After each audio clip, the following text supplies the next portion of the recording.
I just read The Personal MBA by Josh Kaufman. Josh Kaufman accepted a job at Procter & Gamble as a senior in college.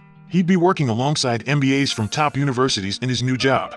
He couldn't justify going back to school and putting himself in over $100,000 debt for an MBA since he didn't have one. As a result, he wondered how he could master business basics without getting an MBA. After researching top business people without MBAs, he came across Charlie Munger, a brilliant investor. Munger and Buffett built Berkshire Hathaway into a $400 billion company together. He's the best at analyzing and evaluating deals, according to Buffett. Munger doesn't have a business degree. He's a meteorologist and a lawyer from Omaha. He taught himself everything he knows about business. In order to outsmart the competition, Munger uses a latticework of mental models, business frameworks that he uses to understand business. In order to outsmart and outperform his MBA colleagues, Josh became inspired by Munger and read hundreds of business books.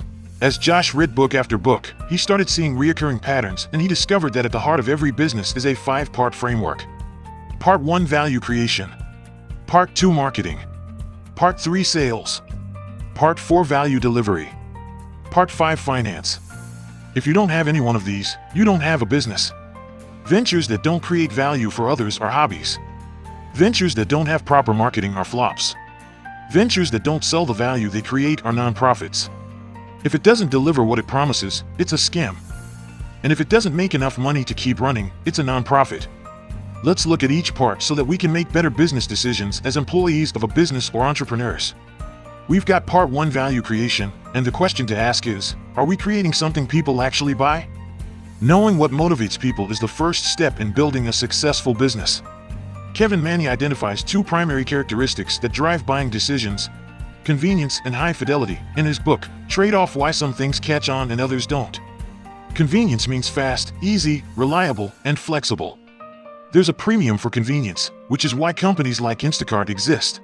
Place people can drive to the grocery store and pick up their groceries on their own, but they choose to get their groceries delivered for an extra $10.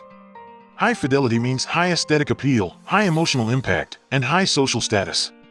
People pay a lot for Apple computers because they like how they feel, and they love that it shows others they care about quality design. A great example of this is the Segway, a product that cost over $100 million to develop. You can still make a product or service that makes people's lives easy or makes them feel special, but there's no guarantee they'll pay you for it.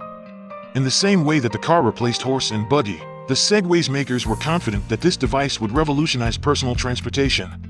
The Segway was well designed and functional, but the market simply didn't want it when they finally released it. Less than 10% of their expected customer base actually bought one. Therefore, rather than going into hiding for a year and making something that you think people will value, it's much better to build an early version of a product and measure your customers' response to it.